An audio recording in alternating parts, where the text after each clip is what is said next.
जब कान्हा बने अपनी भक्त के देवर, एक लड़की थी जो कृष्ण जी की अनन्य भक्त थी।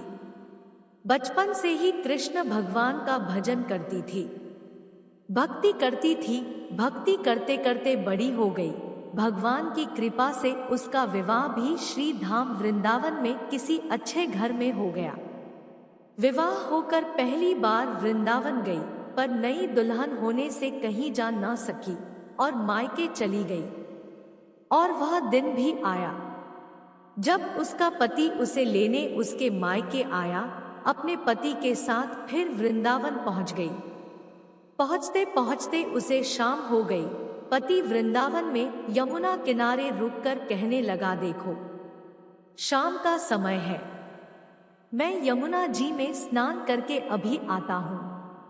तुम इस पेड़ के नीचे बैठ जाओ और सामान की देखरेख करना, मैं थोड़े ही समय में आ जाऊंगा।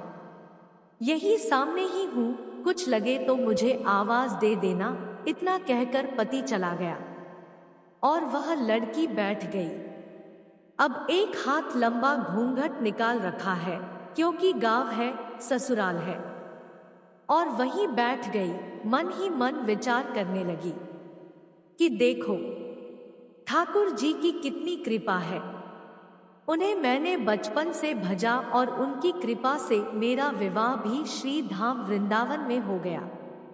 मैं इतने वर्षों से ठाकुर जी को मानती हूँ, परंतु अब तक उनसे कोई रिश्ता नहीं जोड़ा।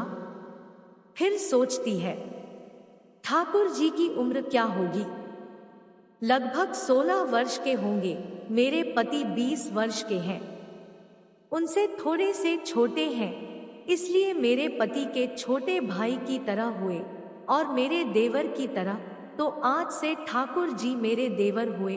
अब तो ठाकुर जी से नया संबंध जोड़कर बड़ी प्रसन्न हुई और मन ही मन ठाकुर जी से कहने लगी, देखो ठाकुर जी, आज से मैं तुम्हारी भाभी और तुम मेरे देवर हो गए। अब वो समय आएगा जब तुम मुझे भाभी भाभी कहकर पुकारोगे। इतना सोच ही रही थी, तभी एक 10 से 15 वर्ष का बालक आया और उस लड़की से बोला, भाभी भाभी।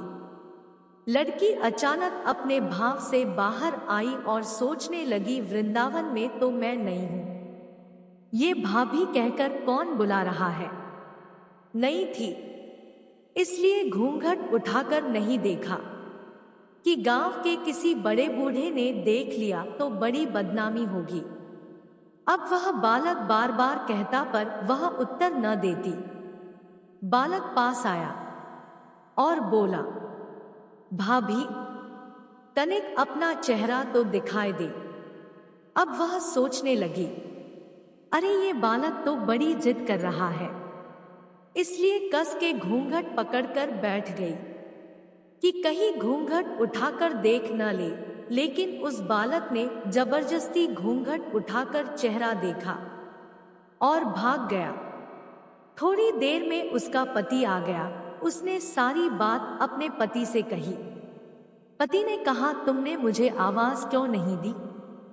लड़की बोली, वह तो इतने में भाग ही गया था।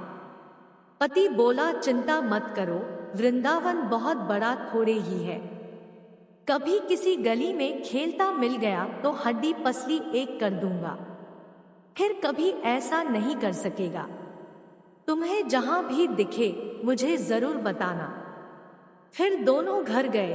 कुछ दिन बाद उसकी सास ने अपने बेटे से कहा, बेटा देख तेरा विवाह हो गया, बहू मायके से भी आ गई, पर तुम दोनों अभी तक बाके बिहारी जी के दर्शन के लिए नहीं गए। कल जाकर बहू को दर्शन कराकर लाना। अब अगले दिन दोनों पति पत्नी ठाकुर जी के दर्शन के लिए मंदिर जाते हैं। मंदिर में बहुत भीड़ थी। लड़का कहने लगा, देखो तुम स्त्रियों के साथ आगे जाकर दर्शन करो, मैं भी आता हूं। अब वह आगे गई पर घूंघट नहीं उठाती।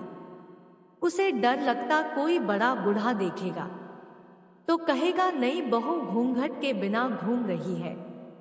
बहुत देर हो गई। पीछे से पति ने आकर कहा, अरे बाबली, बिहारी जी सामने है, घूंघट काहे नाय खोले, घूंघट नाय खोलेगी तो दर्शन कैसे करेगी।